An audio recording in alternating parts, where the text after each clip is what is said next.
أعوذ بالله من الشيطان الرجيم. بسم الله الرحمن الرحيم. الحمد لله رب العالمين، والصلاة والسلام على أشرف الأنبياء والمرسلين وعلى آله وأصحابه أجمعين. Amma ba'du, Rabbi shrah li sadri wa yassir li amri wahlul 'uqdatam min lisani yafqahu qawli. Assalamualaikum warahmatullahi wabarakatuh. Melanjutkan persoalan mengenai salat ini. Barangkali saya dahului pula dengan satu keterangan.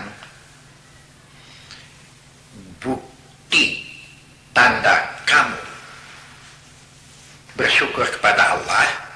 Satu lagi, bukti bahasa kamu punya hubungan kasih sayang dengan Allah. Salat inilah. Jadi salat juga merupakan pembuktian bahasa kita mempunyai hubungan kasih sayang dengan Allah. Saya teringat dengan apa yang dikatakan oleh Ibnu Abbas. Ini bukan hadis ya. Di situ dikatakan, la yaqbalullahu qawlan illa bi'amalin wala amalan illa biniyatin.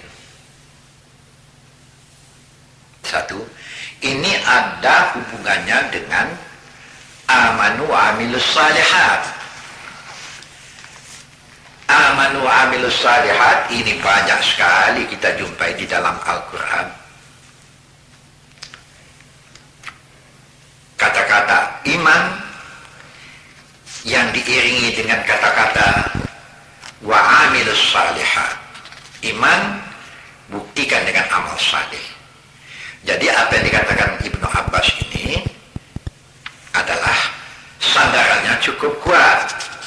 Itulah dia Al-Quran. Tidak diterima ucapan kamu kecuali ucapan itu dapat kamu buktikan dengan amal. Walaupun sudah dibuktikan dengan amal, tapi kalau tidak ikhlas, Tuhan juga tidak mau menerimanya. Jadi ikhlas juga menunjukkan orang yang tidak ikhlas ada berudang di balik batu, ini bukan karena kasih sayang. Orang yang karena kasih sayang betul-betul ikhlas. Ya. Itu orang yang mempunyai hubungan kasih sayang. Wah, bukan tidak boleh kita mengasihi apa yang ada di dunia ini. Boleh. Kasih kepada istri boleh. Kasih kepada anak boleh. Memang kita disuruh rohama ubainahum. Hubungan kasih sayang di antara kita itu ya boleh diikat. Tapi ingatlah, bahasa keikhlasan adalah nilai yang tertinggi di mana amal kita baru diterima oleh Allah. Mukhlisina lahuddin. Ya. Dilakukan dengan penuh keikhlasan. Semata-mata karena Allah. Oh, dapat hasil dengan keikhlasan. Alhamdulillah. Kalau tak dapat bagaimana? Ya sudahlah. Memang sudah begitu ketentuan Allah. Mau diapakan? Ala lillahi dinul khalis ya. Memang kita diperintah beragama itu ikhlas. Masuklah beribadat itu ikhlas. Oh, banyak kita jumpai ayat-ayat Quran. Dalil-dalil yang kuat mengenai surat-surat yang macam ini. Ya periksa sendirilah itu, maka saya selalu mengatakan, selalu dalam mentelaah Al-Quran ya. Periksa Al-Quran, selalu baca Al-Quran. Banyak di situ pedoman-pedoman, baik dalam kehidupan dunia, baik dalam bentuk ibadat. Ya, tidak ada jalan yang paling sempurna selain daripada buktikanlah ucapanmu dengan amal. Maka pokok amal adalah salat ya. Dan hal-hal yang semacam inilah yang selalu kami tekankan oleh pendakwah-pendakwah, selalu ditekankan ini, hati-hati, jangan membuat yang tidak-tidak. Setan selalu mengikpas kamu. Kalau orang itu tidak dapat dihalanginya untuk beribadat, maka salah satu di antaranya dikipasnya agar manusia itu menjadi ria. Ria ini tidak ikhlas lagi. Subhanallahi amma yasifun. Maha suci Allah daripada segala yang disifati oleh manusia dengan segala macam, kecuali ibadallahil mukhlasin. Mereka-mereka yang ikhlas, yang semata-mata menyerah bulat kepada Allah dengan tidak membuat hal-hal baikkah ria namanya, atau mengharapkan dengan perbuatan itu mendapat nikmat-nikmat yang lebih besar. Jangan. Inilah ayat yang ingin saya bacakan juga kepada kita semua. Bahasa di mana di antara manusia itu boleh mengasihi apa saja yang dimauinya, tetapi jangan sebab menumpahkan kasih kepada yang lain. Itu akibatnya Allah ditinggalkan. Coba tengok surat Taubat juga nanti, ayat yang ke-24.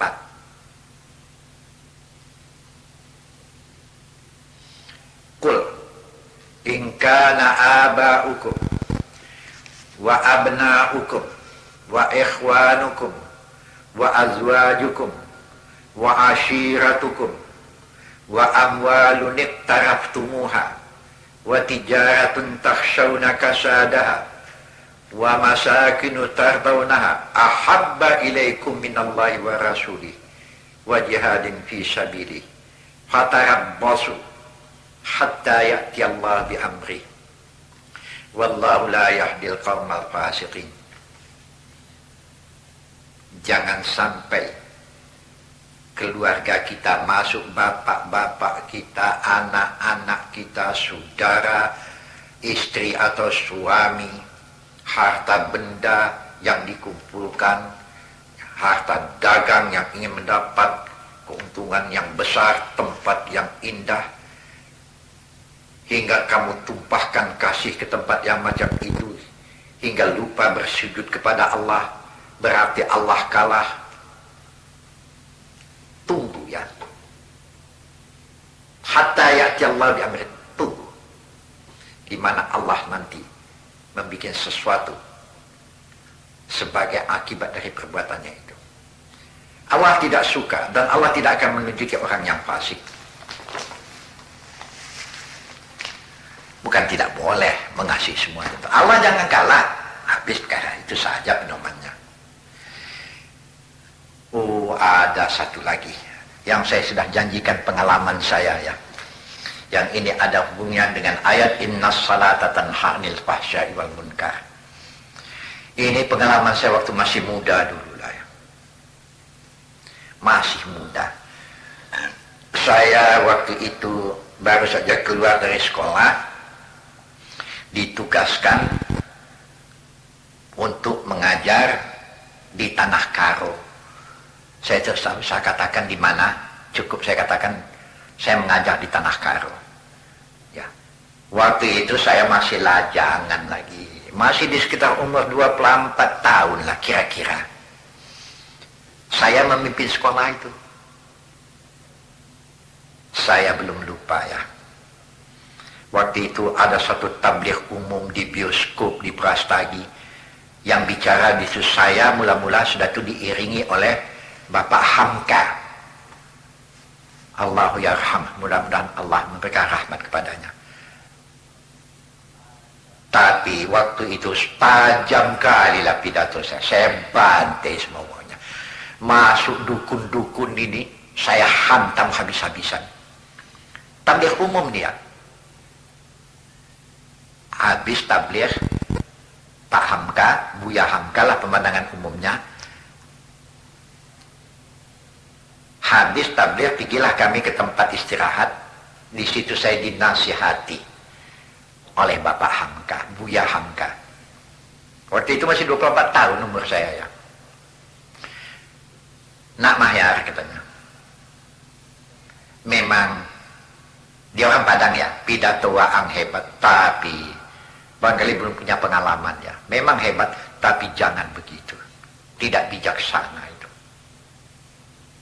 Nanti menerima akibatnya, apa mampu menerima akibatnya? Iya pula alamat. Betul. Tatkala beliau pulang, rapat akbar sudah habis, pertemuan dengan penitia pun sudah habis, pulanglah saya ke tempat saya menginap. Datanglah satu orang tua yang berumur kira-kira 60 tahun lebih sedikit, Bapak Kataren. Ya. Saya memanggil dia Bapak Kataren. 60 lebih umurnya sudah. Tapi yang masih tegak makan sirih ya. Itu sudah sore itu. Saya tinggal bersama dengan abang saya, Haji Anwar Salim. Sudah meninggal. Abang saya meninggal dalam usia 33 tahun. Muda kali ya. Di Mekah 5 tahun itu. Nah, saya pendekkan saja ya. Waktu ini nanti terbatas kali ini. Di situ saya tahu rupanya Bapak Kataren ini agamanya Pelebegu. Ya apa? Pelebegu ya. Yalah. Apa katanya? Saya pendekkan saja ya. Nah, saya mendengar tadi.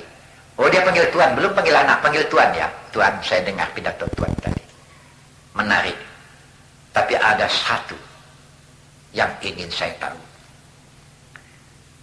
Anak merendahkan yang lain. Termasuk saya. Saya beramal Pelebegu. Rupanya dia dukun besar rupanya. Ya. Dukun besarnya. Dukun ya Pelebegu.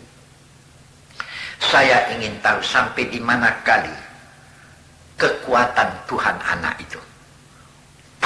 Kata darah di dalam mati aku sekali ini. Itu maka kadang-kadang betul juga ya, orang sombong kena.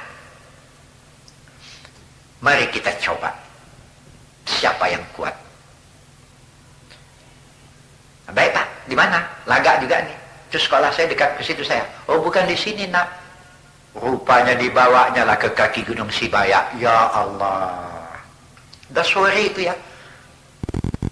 Kalau kita kaki Gunung Sibaya masuk Laut Debu, Raja Berneh, ada di situ kolam air panas, entah masih ada sekarang, entah tidak, saya tak tahu. Terus naik ke atas lagi sampai ke satu sungai kecil, jernih kali airnya, di tepi hutan sudah, di kaki Gunung Sibaya. Di situ kami berhenti. Berdua saja kami. Tapi di tengah jalan saya katakan kepadanya, Pak, jangan panggil Tuan lah sama saya, panggil anak lah. Oh iya, iya. Dan waktu itu saya katakan, Pak, ini kan cuma coba-coba ya Pak, tidak betul-betul. Ini juga ada penakut nih.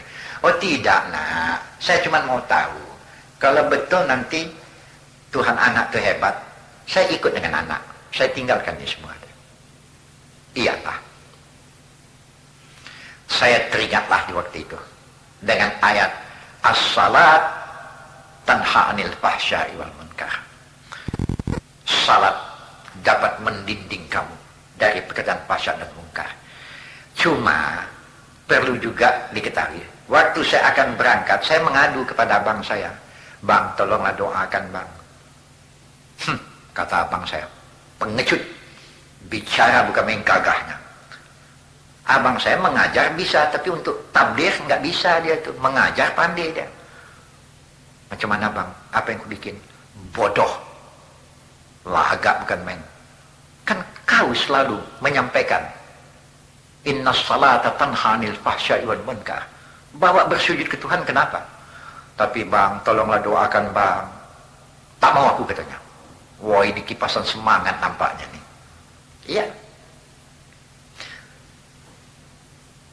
Jadi, kembali saya kepada persoalan saya tadi. Sampai ke tempat itu sudah hampir maghrib. Dia bawa bungkusan. Disitulah saya tahu ada popi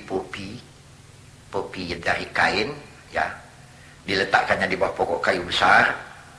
Disitulah saya tahu, ya, pakai juga bakar-bakar kemenyan. Saya pikir, ya, hebat nih. Di belakang saya tahu tuh, bakar-bakar kemenyan itu rupanya memanggil begu. Begu itu apa itu? Hantu, ya. Tak tahulah saya tahapan jin barangkali. Saya bilang, Pak, sudah mau mulai? Belum, nak. Bersiap-siap, katanya. Nanti saya, kalau anak sudah siap, baru kita mulai. Oh, saya tak tahu ya. Memang udara kaki Gunung Sibayak Brastagi dinginlah pula, menggeletar. Tapi saya pun payah membedakan ini menggeletar kedinginan atau menggeletar ketakutan ini. Barangkali bercampur lah dua-dua barangkali. Ambil uduk, saya semua sudah ambil uduk. Saya tengok waktu sudah masuk. Maka di waktu itu bagaimana nak? Kata Pak Kataran ini. Yalah Pak. Saya teringatlah. Waktu saya belajar dulu mengatakan mengenai azan. Apabila engkau azan, maka setan yang ada di sekelilingmu akan menghindar sejauh suara azanmu. Saya bantai azan.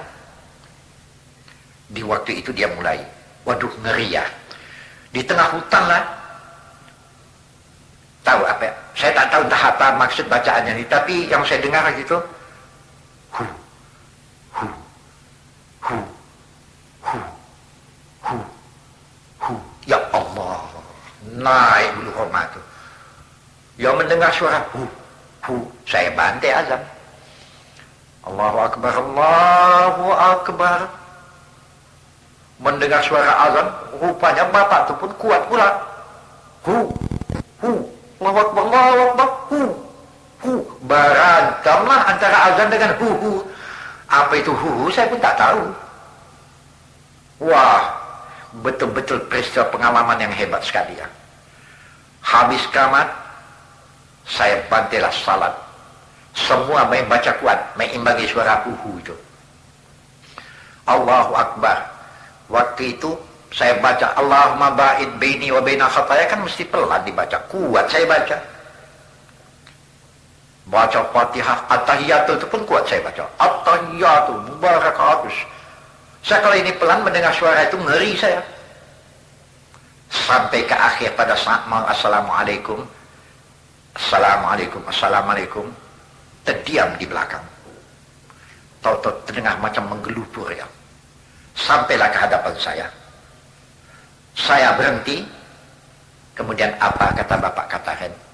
Nah, untunglah anak berhenti. Kalau tidak, entah bagaimana keadaan saya.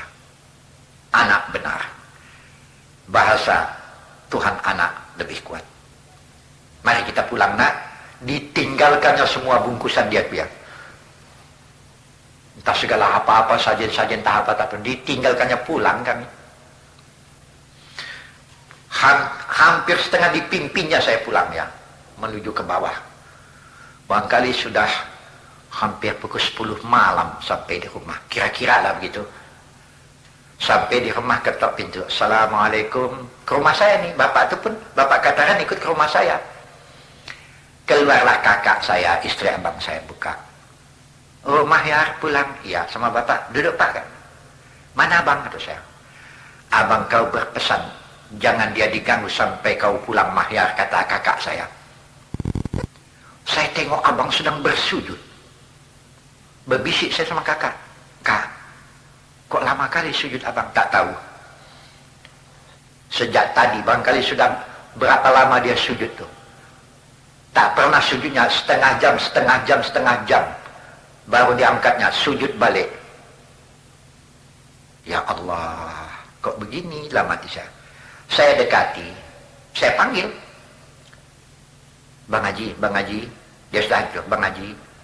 Waktu saya panggilkan Bang Haji, Allahu Akbar. Duduk dia. Assalamualaikum warahmatullah. Assalamualaikum warahmatullah. Dilihatnya saya. Mahya, sudah pulang kau? Iya bang. Kok lama kali abang sujud ini? Apa jawab abang saya?